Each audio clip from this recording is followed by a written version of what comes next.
All right, boys, we are going to rank all 15 seasons of Lego Ninjago.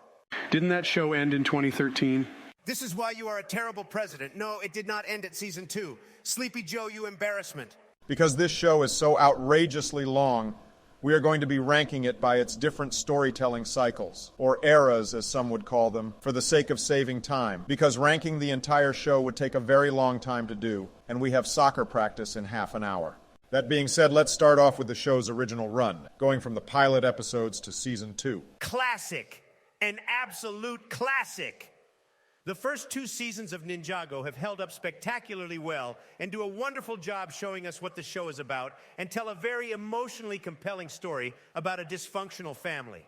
Lloyd has a very satisfying character arc across the cycle, and the final battle is absolutely iconic. I actually agree with you on this, Trump. This first story arc was really well handled. I don't think it's as good as you guys say. Only someone who ruined the school lunches can have that insane of an opinion. Yeah, Obama, you were feeding those kids condensed evil dog. Shut the hell up. Michelle was cooking. Look, whilst the pilots in season 1 have held up excellently, I feel like season 2 is very flawed in areas. The mega weapon episodes feel very goofy and episodic, and while I like that, I wish they were a bit more coherent and the season generally is goofy. I also don't like how the Overlord possesses Garmadon at the end, completely removing the conflict of Lloyd having to kill his own dad and making it a simple good versus evil story. I would agree with you, but as Garmadon is being possessed, he starts turning good and fights the Overlord anyway, already completing his character arc, although that is a valid opinion. I think we should throw it in the A tier and move on. Trump, you are being weirdly respectful today. Why wouldn't I? I am here to talk about a show I love with my best friends. I'm happy to be here with you guys. And although we disagree on things, I truly appreciate your opinions. That's wonderful to hear, Donnie. Anyways, moving on, we need to talk about the revival era of the show, running from the 3rd season to the 7th. Biden, what do you think of this storytelling cycle? I think the revival era is wonderful. It does so much to expand on the world and characters of the original 2 seasons, providing them with so much more depth and nuance that we never would have received had the show ended on its 2-season run. In my opinion, it was the best thing to ever happen to Ninjago. I don't know about the best thing, but it's pretty excellent. Season 4 is one of the best seasons, and seasons 5 and 6 both have so much wonderful stuff going for them. But season 3 is awful, and Hands of Time, while being not so bad in retrospect, is incredibly flawed. Yeah, I got to agree with Trump. While seasons 4 through 6 are undeniably classics, I don't know what they were smoking with season 7. That being said, I don't think season 3 was that bad. While I don't find it to be particularly good, I feel like it is somewhat overhated. What? How can you even say that? Excluding the abomination that is crystallized, Rebooted is home to some of the worst stories in the Lego Ninjago canon, such as the horribly done love triangle plot and baffling, poorly fleshed out ideas like the ninja going to space. Wait, guys, which one was season 3 again? I'm not saying the season is good, Trump. I agree that it's fundamentally flawed in several areas like the love triangle, and the next 3 seasons had to do damage control for Cole's character alongside the relationship between Jay and Naya. But Zane is incredibly well characterized and rebooted, and to this day is one of his best stories. The ending of the season, where he sacrifices his life for his friends, is very emotional and meant a lot for his character, even if it was reversed within the same episode. While it is one of the worst seasons of the show, I feel like it deserves a little more credit. You do make some good points, but I still think the season is awful despite that and deserves to be ranked as one of the worst ones. That's fair. I think A tier would be a solid spot to put the revival era in myself, but what do you guys think? S tier, S tier, S tier. I would put it in B personally, but I think A is a good compromise between what me and Sleepy Joe want, so put it there. I don't like that, but I'll settle for it, otherwise we'll be here all day. Anyways, we're now on to the Oni Trilogy, which is the 8th, 9th, and 10th season of the show, and introduced the Ninjago movie redesigns into Ninjago.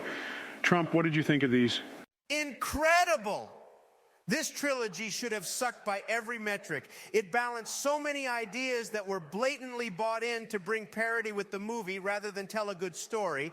And with those elements, along with coming off of one of Ninjago's worst seasons, constructed the greatest Ninjago story of all time, bar none. Garmadon's resurrection is incredible and doubles down on everything that was so great about his original story and death. Lloyd gets a massive glow up in terms of his writing, voice, and design. Cole is amazing here, and Harumi is a masterfully written villain. Her death in Hunted is one of, if not the best scene in all of Lego Ninjago. The Oni invasion could have been fleshed out more, but Garmadon was beautifully written in Season 10, along with Lloyd's choice at the end of the trilogy. All around, these 3 seasons are a masterclass and the absolute peak of Ninjago as a franchise.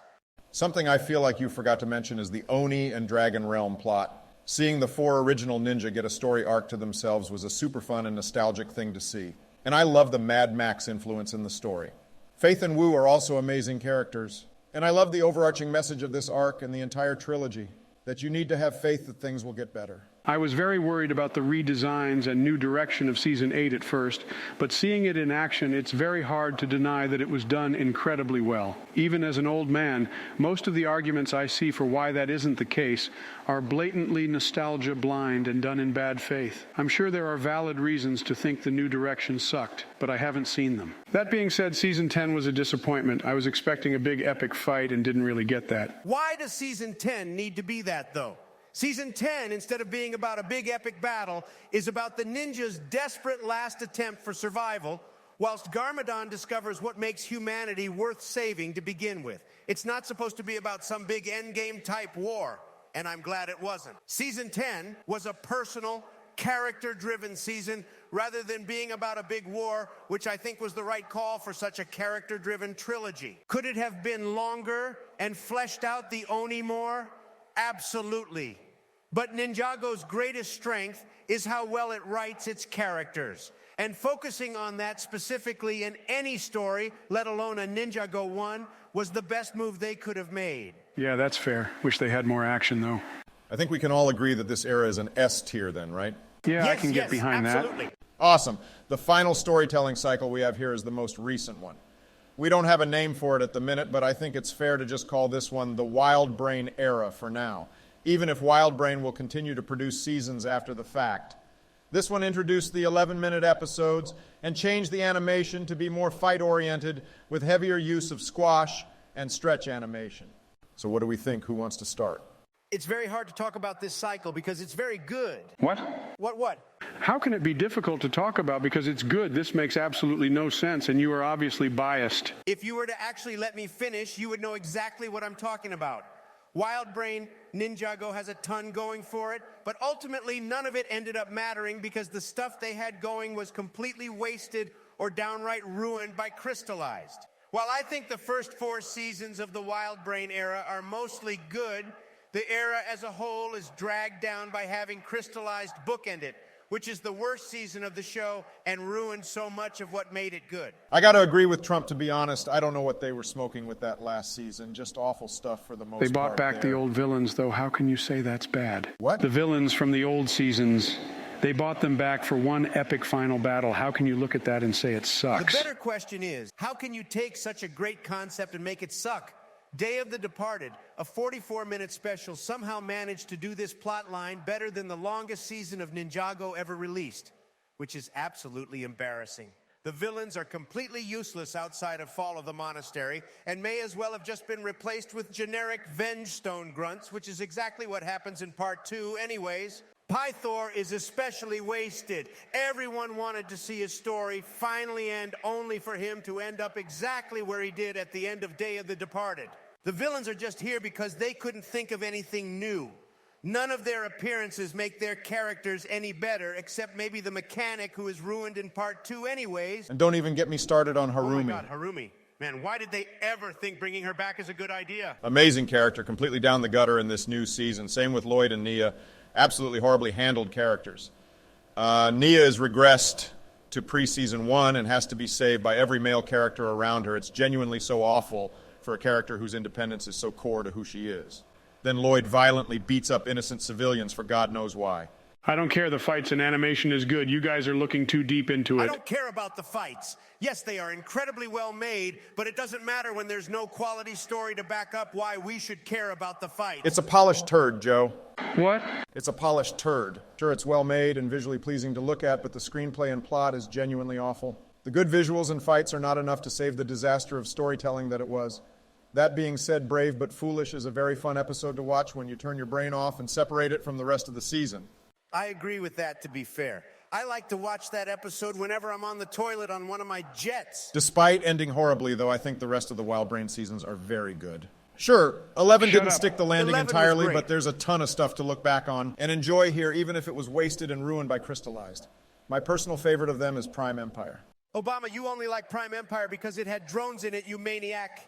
No, I liked it for the wonderful and heartfelt story about AI, their sentience and place in the world. I thought Okino in particular was a standout. You know what?